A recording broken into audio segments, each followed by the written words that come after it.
गरिमा के साथ जीने का अधिकार तो सबको पता है कि आर्टिकल 21 में है, संविधान ने दिया हुआ है। लेकिन क्या गरिमा के साथ मरने का अधिकार भी हमारे संविधान में दिया गया है? तो अभी 2026 की सुप्रीम कोर्ट की जजमेंट आई है जिसमें पैसिव यूथेनेसिया को मान्यता दे दी गई है। अब सबसे पहले आता है यूथेनेसिया क्या होता है। तो यूथेनेसिया ये होता है कि जब कोई व्यक्ति बहुत ज़्यादा दर्द या पीड़ा सहन कर रहा हो, जैसे कोमा में हो, तो उसको इच्छा मृत्यु दे दी जाए। जैसे कि उसमें भी दो केस होते हैं, एक तो होता है पैसिव यूथेनेसिया, एक होता है एक्टिव यूथेनेसिया। पैसिव यूथेनेसिया में ये होता है कि डॉक्टर डायरेक्ट सीधे अपने प्रत्यक्ष खुद मौत नहीं देते। जैसे कि कोई व्यक्ति कोमा में तो उसका वेंटिलेटर हटा देंगे, उसकी जितनी भी चीज़ें हैं जिसके थ्रू वो जी रहा है वो सारी हटा देंगे। एक्टिव जो है, एक्टिव यूथेनेसिया में डॉक्टर सीधे खुद ही मौत देते हैं। तो जो पैसिव यूथेनेसिया है उसको भारत में कानूनी मान्यता दी गई है, लेकिन कुछ शर्तों के साथ दी गई है।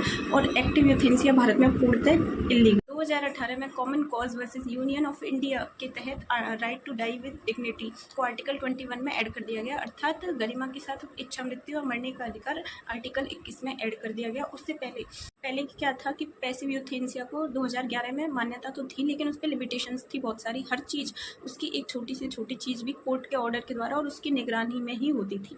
2026 में इसका दोबारा से ऑर्डर आया जिसके द्वारा पैसिव यूथेनेसिया को मान्यता दे दी गई थी। और आर्टिकल 21 जिसमें गरिमा के साथ मरने का अधिकार है वो हमारे 2018 में ऐड कर दिया गया था। इसी केस के तहत लिविंग विल को मान्यता दी गई थी। लिविंग विल क्या होता है? एक ऐसा लिखित दस्तावेज जिसमें व्यक्ति पहले ही ये निर्धारित कर जाता है कि अगर वो किसी असाध्य बीमारी में, जैसे कोमा जैसी स्थिति में अगर वो भविष्य में चला जाता है जिसके कारण वो अपना निर्णय लेने में सक्षम ना हो, तो उसको किस प्रकार का मेडिकल ट्रीटमेंट दिया जाएगा, या फिर वो जीना ही नहीं चाहता, ये सारी चीज़ें पहले से ही लिखी होती हैं। इसको 2018 में मान्यता दे दी गई थी लिविंग विल को, और साथ में पैसिव यूथेनेसिया को। पहले क्या था, 2011 में ये था कि पैसिव यूथेनेसिया को मान्यता तो थी, मतलब कानूनी अधिकार तो था, लेकिन उस पर लिमिटेशन थी स्पष्ट